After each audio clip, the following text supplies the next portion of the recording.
Hey y'all, I wanted to do a little update on the sliding barn doors I built for our horse barn. I didn't do a video of me building them. There's a million videos out there of people building sliding barn doors. But one of the things I did want to show was how I mounted my barn door sliding rail on the outside of my steel siding barn that has the ribs, the raised ribs. And I'll show you here in a second because I couldn't find any videos out there of how people were doing it, you know, how they were putting up the ledger board to mount the rail to. So I sort of came up with my own method, and I have to mount another set, build another set and mount them on the other side of the barn. So through the process of doing this one, I've come up with some, I think, better ideas, different ideas, make it a little more simple on me. But anyways, let me show you this side and how I did it on this side. And then when I do the other side, I'll show that too. So here's the barn doors. I think they came out pretty good. I kept it simple. The build used panel for the doors.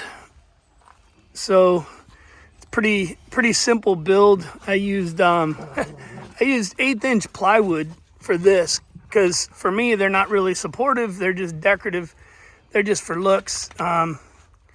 And one of the things that was really important to me was how they lined up when the doors are closed. I've got some still pictures I'll put in here, but I wanted these to line up perfectly when the doors are closed. And I see a lot of doors out there that are built and they're not lined up. They look wonky when the doors are closed. So anyways, I took a lot of time doing that. I think they came out pretty good. You can see how I did this because of these raised ribs. So I cut out individual blocks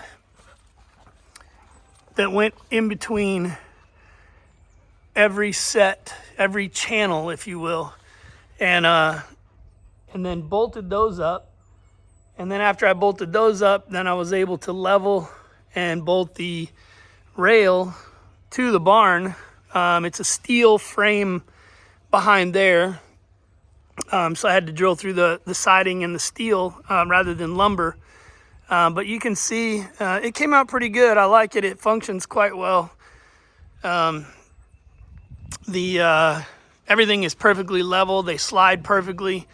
Everything came out great. But it was a lot of tedious work to build each and every one of these blocks. There's 22 of them across here in between each of these barn siding channels. So anyways, that's them. That's one way to do it because I didn't want to cut the siding. That's what I didn't want to do. I saw some people who cut the siding. I didn't want to do that and have an exposure through the barn for when there's really bad weather, blowing rain or what have you. And I'm going to do the same on the other side, except I'm going to modify this ledger board that I put up here. Haven't decided exactly how I'm going to do it, but I think I have a pretty good idea. But anyhow, there they are. And then, of course, I got all my helpers out here. They're always willing to pitch in. So anyhow, that's them. And we'll do more updates later. Thanks for watching, y'all. Triple B Ranch out.